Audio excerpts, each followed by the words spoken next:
se retrouve aujourd'hui pour une nouvelle vidéo et ça sera un update lecture. J'ai 5 lectures à vous présenter et donc c'est parti. Lors de mon dernier update lecture, je vous quittais, j'étais en train de lire Jet, le tome 2 des Market Men de Jay Kronover. C'est une saga que j'ai découvert très récemment. J'avais lu le tome 1, je crois, le mois dernier, peut-être le mois d'avant, et donc j'ai très envie d'avancer cette saga, d'autant que les tomes 5 et les tomes 6, donc Rhodie et Asa, sont sortis le mois dernier et ce mois-ci, et du coup, je crois que c'est les derniers tomes de cette saga, et du coup, ben, voilà, j'ai envie de l'avancer et de la terminer. Donc, dans ce tome 2, Jet, on retrouve Jet et Eden. Jet est un copain de Rool, qui est donc le personnage masculin du tome 1. Jet est chanteur dans un groupe de métal, heavy metal. Eden, elle, est la meilleure amie de Sho, qui est donc le personnage féminin du tome 1. Et donc, ce tome 2 est autour de ces deux. Eden craque pour Jet depuis longtemps et un soir après un concert, elle lui fait des avances, mais celui-ci va plus ou moins refuser. Il l'envoie pas complètement bouler, mais il préfère qu'ils restent amis. Il pense qu'il n'est pas assez bien pour elle et donc refuse ses avances. Un an après cette scène, on apprend que Jet est en colocation avec Eden et Cora. Cora étant la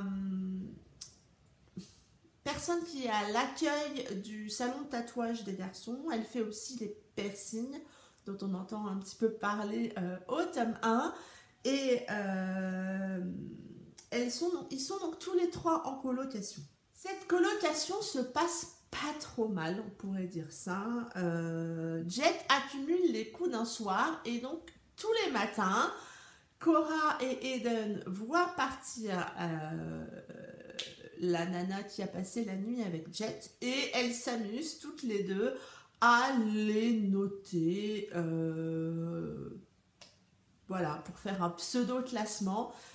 C'est jamais la même nana que Jet ramène, donc c'est un vrai défilé dans cet appartement.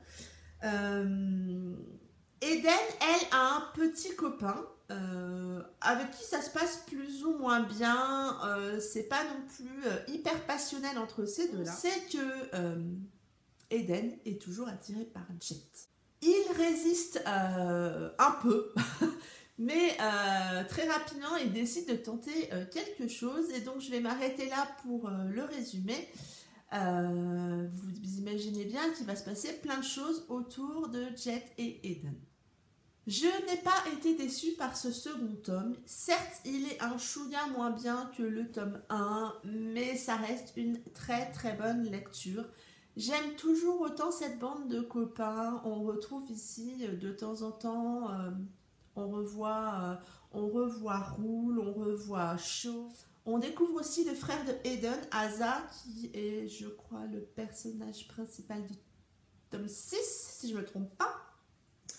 On a certaines longueurs pour moi, je trouve quand même, dans ce roman, et certains passages qui pour moi n'ont pas été assez développés. Donc du coup, c'est pas que le livre n'est pas assez long, c'est que certains passages sont trop développés et d'autres pas assez. Mais globalement, c'est une très très bonne lecture. Je suis très contente de continuer cette saga. J'ai vraiment hâte de lire le tome 3 sur Rom. Rom qui est le frère de Rool. On le voit pas mal quand même dans le tome 1. On le voit un tout petit peu dans ce tome 2. De manière, on va dire, très sporadique. Mais qu'est-ce que j'ai hâte de lire ce tome 3 et donc je suis très très contente de continuer cette saga. J'ai ensuite enchaîné sur le tome 1 des Hades Hangmen de Tilly Cole, intitulé Hors la loi. Je l'ai acheté fin avril et je crois que je l'ai commencé dans la foulée quasiment. On retrouve ici Salomé qui vit dans une secte depuis toujours et elle réussit à s'échapper de la secte. Au moment où elle s'échappe, elle se blesse parce que, évidemment, elle s'échappe pas aussi facilement que ça. Et donc, elle se blesse à la jambe et elle trouve refuge dans un hangar. Stick River, lui, est président d'un club de moto, donc les Heads and Men. Styx a un gros souci d'élocution. Du coup, il parle très peu, voire pas, ou en tout cas pas à beaucoup de personnes. Et il communique beaucoup avec le langage des signes. C'est un président très dangereux. Il est vraiment craint, que ce soit au sein de son club où il est vraiment respecté, que ce soit à l'extérieur, il est vraiment craint. Il est surnommé évidemment le muet du fait de son problème d'élocution, mais ça ne remet pas du tout en cause son pouvoir, sa réputation. Il est vraiment respecté et craint. C'est lui qui retrouve par hasard Salomé donc dans le hangar où elle s'est réfugiée et très rapidement il se souvient qu'il l'a déjà rencontrée 15 ans auparavant. Ils vont donc prendre soin de Salomé, la soigner, s'occuper d'elle, la nourrir parce qu'ils voient bien qu'elle est restée longtemps en sous-alimentation. Et très vite, elle va succomber à Styx, qu'elle reconnaît aussi. Je m'arrête là pour le résumé. Globalement, c'est une très bonne lecture. Je suis très contente de commencer cette saga dans l'univers des bikers. L'univers qu'a créé l'auteur autour des Heads and Men est vraiment très bien. Attention, c'est pas un univers des bikers bisounours, gentillet. C'est très sombre, c'est très violent, c'est très noir. C'est un univers des bikers vraiment, vraiment sombre. Donc attention, ça n'est pas à mettre entre toutes les mains. Certaines scènes peuvent être violentes, mais ça reste un univers des bikers. Si vous regardez Sons of Anarchy, c'est pas des bisounours les gars. Donc il y a un moment où perso moi ça ne m'a pas choqué. Limite j'aurais été déçue que ça soit pas aussi sombre. On a là des personnages très forts, que ça soit Six, mais aussi tous les membres du club de motards, ils ont tous une personnalité très forte. J'ai beaucoup aimé aussi l'univers autour de la secte. C'est vraiment bien utilisé, bien abordé, bien décrit. C'est pas courant, c'est vraiment original d'avoir abordé ce thème de la secte. Et perso, j'ai beaucoup aimé. Salomé est étonnante. Pour moi, il n'y a pas d'autre mot. Elle est étonnante par sa force. Mais il y a aussi, on va dire, une part qui m'a étonnée, surprise. Elle a certaines des réactions vis-à-vis de Styx qui... C'est pas qu'elles m'ont dérangée, mais oui, c'est surprenant. Mais je me dis que finalement, après une séquestration de plusieurs années, ça joue peut-être, je ne sais pas. Mais oui, elle est étonnante et elle est vraiment... c'est une battante cette nanette parce que elle a vécu quand même des trucs pas terribles et oui, elle se bat et voilà. J'ai beaucoup aimé Styx également. Malgré son problème d'élocution, il en impose le gars. Il se laisse pas marcher sur les pieds. Il arrive également à contrôler son élocution quand il est en présence de Salomé. Et oui, cette partie-là est vraiment touchante. On sent que le passif et le passé autour de ça est lourd, le pèse, mais lui aussi, il combat son démon. Je le disais donc il y a quelques minutes, mais je le redis, attention, certaines scènes sont violentes. On a du meurtre, on a de la violence, on a du viol, on a de la pédophilie. Donc c'est pas non plus à mettre entre toutes les mains, on va dire public averti. Mais pour moi, toutes ces scènes vraiment détaillées amènent ce côté sombre qui...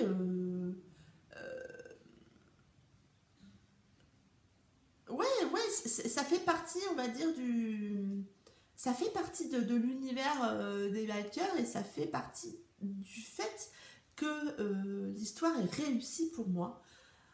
L'auteur met également en place les tomes suivants. On a le tome 2 qui va être sur Kyler, qui est le vice-président, et le tome 3 qui va être sur Flamme. Je crois que j'attends beaucoup de ces deux tomes. Je tiens aussi à souligner le travail de l'auteur. Elle a mis en place deux lexiques au début de son livre. Un autour du vocabulaire des bikers. Donc bon là, en regardant... les Sons of Anarchy, en lisant les Bloods, en ayant déjà lu des livres autour de l'univers des bikers, il y a beaucoup de vocabulaire que je connaissais déjà, mais pour les personnes qui découvrent cet univers, le lexique est très bien fait. Il y a également un lexique autour du vocabulaire utilisé par la secte, et là aussi le lexique est très bien fait, donc vraiment une très bonne lecture que ce tome 1. J'ai précommandé le tome 2, j'ai vraiment hâte de le lire. J'ai ensuite enchaîné avec un nouveau tome 1, là aussi. C'est le tome 1 de la saga Follow Me, intitulé Seconde Chance de Fleur Anna. Là aussi, aussitôt acheté, aussitôt lu, et là aussi, quelle magnifique lecture. On retrouve ici Lise et Ange qui étaient amoureux tous les deux quand ils étaient adolescents. Ils ont eu une histoire assez longue au cours de leur adolescence. Et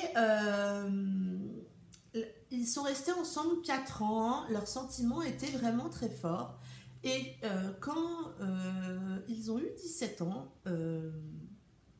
sans que Ange le voie venir, Lise est partie pour finir ses études ailleurs, pour se découvrir, se construire seule. Et donc elle a quitté Ange.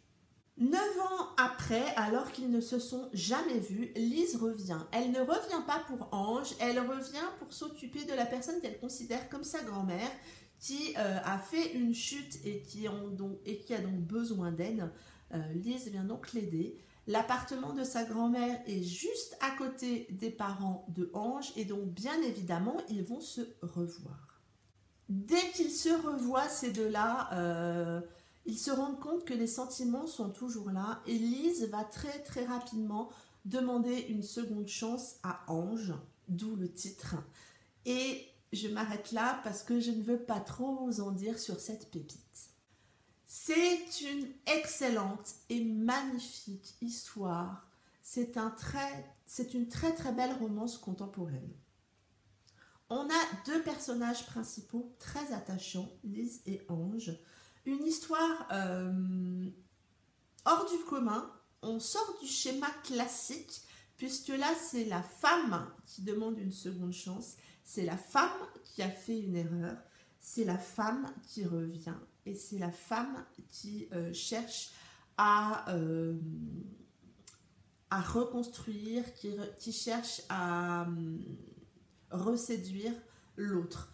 Et je trouve que Fleur Anna a bien joué sur ce schéma hors du commun. On a aussi un univers et une bande de copains qui font que c'est pas qu'on s'identifie, puisque cette bande de copains, ils sont tous infirmiers et que ça n'est pas mon boulot, mais j'ai trouvé cette bande de potes vraiment très sympa, un petit peu à la Friends. Ils travaillent ensemble, ils vivent tous en colocation, donc Ange, Sofiane, Anthony et Audrey, ils sont tous les 4 dans une maison et ça crée vraiment une dynamique assez sympathique. On a un personnage secondaire, Emma, qui est aussi extrêmement attachant, mais je vous en dirai pas plus, il faut que je vous laisse découvrir cette histoire. Mais vraiment, j'ai adoré ma lecture. Comme vous le savez, j'aime beaucoup Fleur Anna, je l'avais découvert grâce à Aurore en lisant Les Bottes Rouges. Et là, je suis très contente de retrouver sa plume. Voilà, enfin, on a ouais, on a un bel univers que j'ai vraiment, vraiment hâte de retrouver dans le tome 2. Donc, les histoires sont séparées, ou en tout cas se finissent à chaque tome, mais on va retrouver un petit peu les autres garçons. Si je ne me trompe pas, on retrouve Anthony au tome 2 et Sofiane au tome 3. Moi, j'ai hâte, hâte, hâte de découvrir plus amplement Sofiane. Mais là aussi, le tome 2 est précommandé. J'ai vraiment, vraiment hâte de continuer cette saga. Et je vous encourage à découvrir la plume de Fleurana si vous ne l'avez pas découverte. Et si vous avez aimé sa plume dans ses livres précédents, foncez, foncez pour Follow Me, c'est vraiment génial. J'ai ensuite enchaîné sur Brisé de Nicolas Haken. J'avais très envie de me lire une romance MM et donc je me suis orientée sur Brisé qui est un coup de cœur, vraiment. On découvre ici Théodore qui a 28 ans et qui vient de décrocher un nouveau job dans une maison d'édition. C'est un univers qui l'intéresse beaucoup. Il est très motivé par ce nouveau travail, même si ça n'est que un travail d'assistant. Il est vraiment très motivé. Un soir, il sort avec quelques collègues et quelques amis et donc ils vont boire un coup. Ils vont ensuite en boîte de nuit. Et là, dans les toilettes de la boîte de nuit, il fait la connaissance d'un homme. Et Théodore est complètement subjugué par cet homme. Et il va se laisser aller pour un coup d'un soir dans les toilettes de la boîte de nuit. Très rapidement, Théodore le vit assez mal parce que c'est pas du tout son tempérament d'avoir ce genre d'histoire. Il est plutôt pour des histoires plus posées et plus réfléchies. Quelques jours plus tard, il fait la connaissance du PDG de la maison d'édition où il vient de décrocher un job. Et je vous le donne en mille. On va faire la connaissance donc, du PDG qui s'appelle James Hayden et qui est le fameux homme que Théodore a rencontré dans les toilettes de la boîte de nuit. Mais vous imaginez bien qu'entre ces deux-là, il va se passer plein de choses. On pourrait imaginer, vu le résumé que je viens de vous en faire, qu'on va tomber dans le schéma classique du rapport patron-employé. Pas du tout. Franchement, on n'est pas du tout dans le schéma classique qu'on pourrait imaginer. Cette lecture est un gros coup de cœur. On a deux personnages très très attachants et très très torturés. James a une maladie, je ne vous en dirai pas plus, je vous laisse la découvrir. Cette maladie est peu abordée dans les romans, du coup c'est très très original comme histoire. Il y a beaucoup de détails. On sent que l'auteur a fait un gros travail de recherche et du coup ça amène beaucoup de crédibilité aussi à cette histoire. Beaucoup d'émotions. Franchement, cette lecture m'a beaucoup émue, beaucoup chamboulée aussi. Les émotions, ils sont très très fortes. Et ça montre aussi que malgré tout l'amour qu'on peut porter à quelqu'un, tout ne marche pas toujours. Et c'est une très belle lecture. Théo aussi est très attachant. Il en veut, il se bat. Il est parfois impuissant. On est aussi impuissant avec lui dans tout ça. Et c'est vrai que c'est beau. Du coup, c'est très beau. J'ai vraiment aimé ma lecture. James est arrogant et on comprend très vite pourquoi et qu'est-ce qui se cache derrière cette arrogance qui finalement, pour moi, n'est qu'une façade. Et oui, on souffre avec eux quand ils souffrent. C'est difficile de lire ce qu'ils vivent, de lire ce qu'ils traversent à cause de cette maladie. Et oui, vraiment, c'est une très très belle lecture et un très très beau coup de cœur. Je suis vraiment très très contente d'avoir lu Brisé de Nicolas Haken. Et je termine ce point lecture avec The Pink Panthers, le tome 1 de Audrey Dumont. Harper a 21 ans et travaille au Pink Panthers, qui est un bar très réputé de Sacramento. Et à part Max, qui est le videur du bar, tous les employés du bar sont féminins. Elles font le show, elles sont très chic et elles mettent vraiment l'ambiance dans ce bar, ce qui amène une excellente réputation. Harper est une jeune femme qui assume sa féminité, qui assume aussi sa sexualité. Elle ne cherche aucune attache, elle veut un coup d'un soir et elle ne veut pas revoir ensuite les hommes avec qui elle couche. Un soir, un homme au bar lui parle et ce jeune homme de 24 ans, Mason, va l'attendre sur le parking du bar à la fin de son service. Il lui propose un dîner et Harper, c'est hors de ses règles ce dîner. Par contre, elle refuse le dîner, mais elle lui propose un coup d'un soir qu'il accepte. Et très vite, Mason va chambouler les convictions d'Harper, toutes ses règles, toutes ses idées, et il va complètement la chambouler et chambouler sa vie. C'est une très très bonne lecture, l'histoire est assez bien construite, même si pour moi c'est un poil trop rapide, surtout la fin, il y a quelques passages que j'aurais aimé que l'auteur développe bien, mais l'univers construit par l'auteur est vraiment très très bon. J'ai beaucoup aimé cette bande de copines, elles sont attachantes, elles sont féministes, elles se battent et j'aime beaucoup le lien qu'il y a entre elles, l'humour qu'il y a entre elles, toute la force qu'elles dégagent entre elles et j'ai vraiment aimé ça. Elles ont toutes un passé assez compliqué, on sent qu'elles sont là soit pour s'en sortir, soit pour oublier ce passé compliqué et donc c'est le cas aussi pour Harper. Elle est très solitaire, elle a vraiment vécu quelque chose de très difficile quand elle était gamine et ça a du coup chamboulé sa vie, chamboulé toute sa famille et du coup oui ça la rend attachante. Mason lui est vraiment craquant, c'est limite trop parfait, il est un poil trop parfait pour moi. Mais voilà, c'est un homme vraiment craquant, charmant, patient et entre ces deux-là, ça va faire des étincelles. Les scènes sont pleines de sensualité et sans vulgarité. J'ai vraiment beaucoup apprécié ce point-là. Et c'est une belle leçon de vie, vraiment une très bonne lecture. La plume de l'auteur est toujours aussi efficace, toujours aussi fluide. C'est très addictif comme histoire.